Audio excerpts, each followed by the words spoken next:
This is Kate Swoboda, creator of YourCourageousLife.com, director of the Courageous Living Coach certification at TeamCLCC.com, and author of the book, The Courage Habit, which is available at booksellers and at Amazon. The Your Courageous Life podcast is all about going after what you want and creating and living a more courageous, emotionally resilient life. Might drop a couple of F-bombs, so maybe don't listen with your kids in the backseat of the car. And here we go with today's episode. Calling all people today who have ever wanted to develop a daily practice and who have ever found that they had a really hard time with it. Raising your hand on that one? Well, great. You're in perfect company. So, developing a daily practice. I'm sure we've all heard it so many times before. It is important to develop a daily practice. You know, CEOs, startup founders, they talk about it when they're interviewed on podcasts. All the research points to how important it is to develop a daily practice, especially with something like meditation. Develop a daily practice, people would say. And I don't know about you, but when people would say this to me, I would think one of two things. Either A, I know I need to do this, but I just feel like I don't have the time. I feel like there's so much to do. It feels like pressure.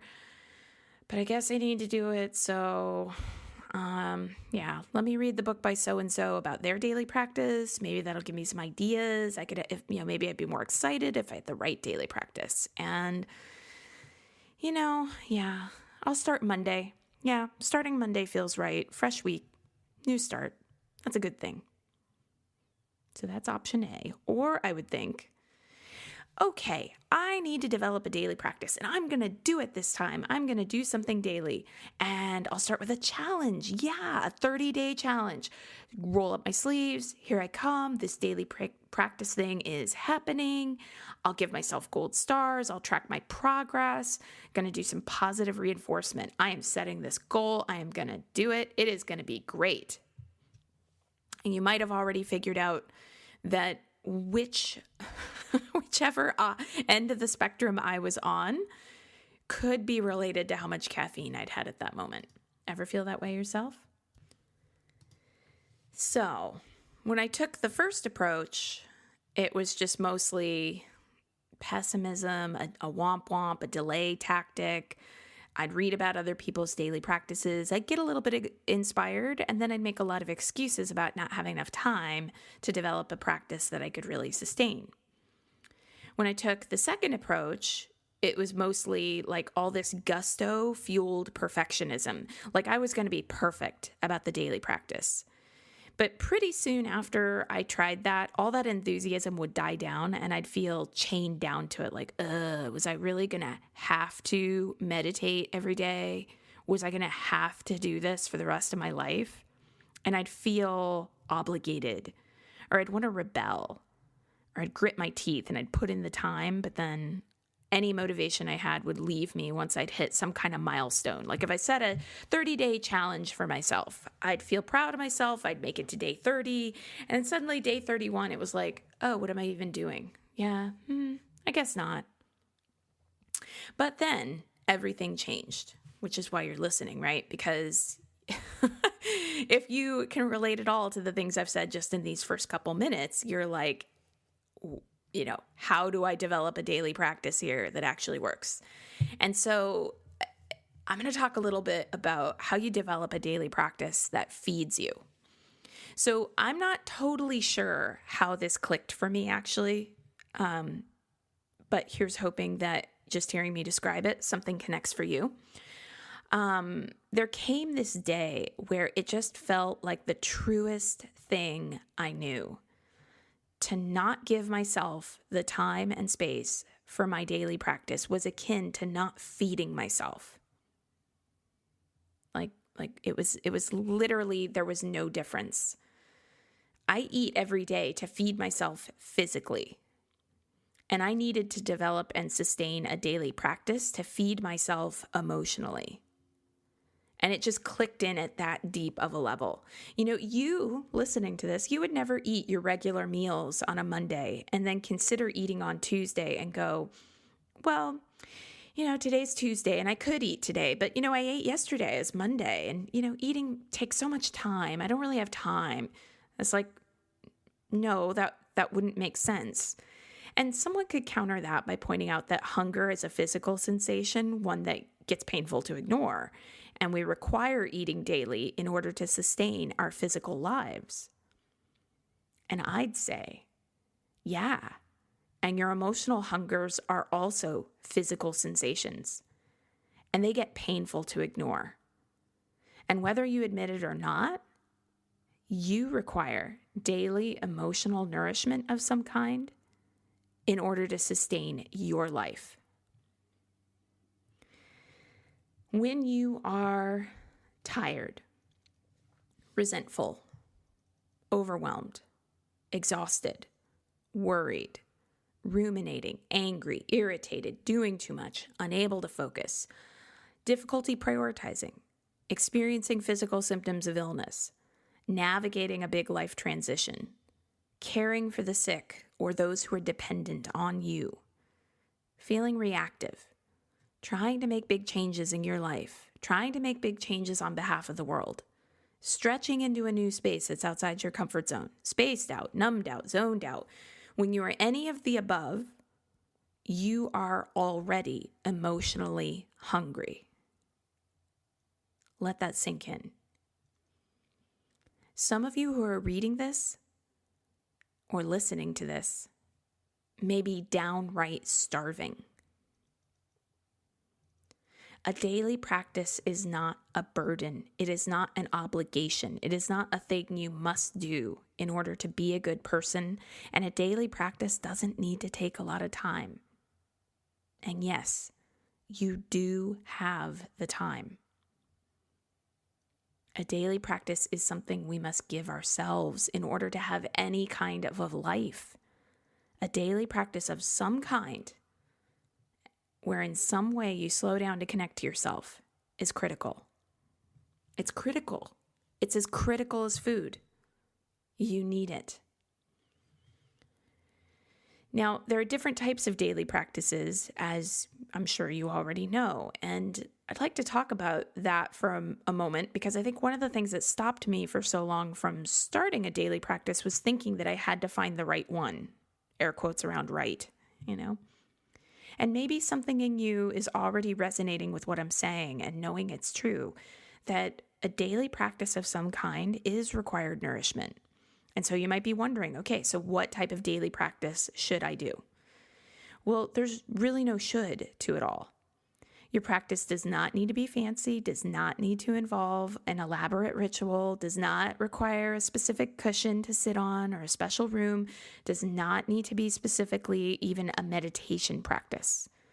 The daily practices I'm talking about, I'm not talking about you have to watch your breath. You could have a daily practice of just spending 5 minutes in total silence. I'm just, it's like, think for a moment about that. Just curious for you. 5 minutes of silence. Does that sound like a vacation? You could have a daily practice of checking in with yourself to see where you are in integrity and where you're not and where you want to realign with your integrity. You could have a daily practice of taking a morning walk. You could have your daily practice while you're in the shower. Multitasking, right? You can get deeply present to the sensory delight of water on skin and feeling grateful for each breath. You could have a daily practice that's creative, like sketching with colored pencils. You could have a daily practice where you're really moving your body, like dancing wildly and ecstatically to music that you love.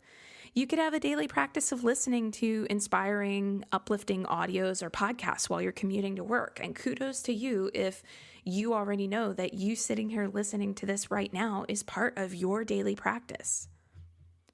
So the real question is, what kind of daily practice do you want to do?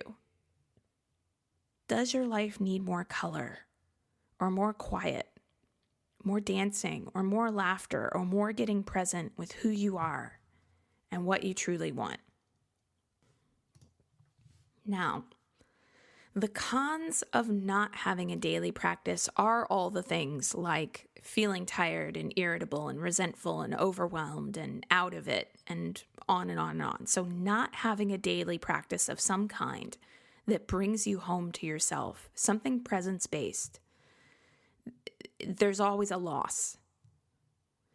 But the pros of having a daily practice are things like having more energy, being less reactive, feeling less overwhelmed, tapping into more joy, feeling more gratitude, more appreciation, noticing more of the goodness in the world, having better ideas, being more creative, feeling less stuck, navigating life challenges with a bigger perspective, feeling resourced and rejuvenated even amid difficult circumstances. Optimism, better focus, concentration, improved immunity. It's good for your health. Stress resilience. So there are always cons to not doing it, and there are only pros to adding it into your life. The next hurdle, though, is often one of time and believing that there are too many other things that are more important to do, thus preventing you from fitting in the daily practice. I gotta tell you, I don't have time. I told myself this year after year as I spent time each day surfing Facebook or watching television or, sadly, flipping through the latest issue of Us Weekly to find out about the money and the clothing and the divorces of celebrities I'd never meet. This I don't have time thing is always an interesting one to look at. We all have the same number of minutes in each day. We all have the same. And whether I was working 80 plus hours a week between multiple jobs in order to scrape together enough to pay my bills, or I was dictating my own hours after starting my company and becoming self-employed, I don't have time was something I'd still hear myself saying. It's something I hear a lot of us saying. So there's a little bit of getting real and leaning in to that idea and really just like really, truly. Do you really, truly not have time? How much time are you spending checking text messages or on social media or watching television? Could you spend 20 minutes less on those options? And I know that especially when we're in the middle of stress and we're just trying to cope or we got a bunch of kids at home, it's like turning to your phone just feels like, okay, I just need to like turn to this thing that's easy. But it doesn't reap as many benefits as a truly presence-based daily practice. So are you willing to confront your resistance to prioritizing just 20 minutes for yourself? Are you willing to really look at that and go, I'm going to make this happen? This 20 minutes has to be the bedrock of everything great that I do as a person with my kids to feel like I'm living a life that I'm genuinely proud of. And if you truly, really, truly do not have 20 minutes, then okay, what time do you have? Could you spend just 5 minutes on a daily practice?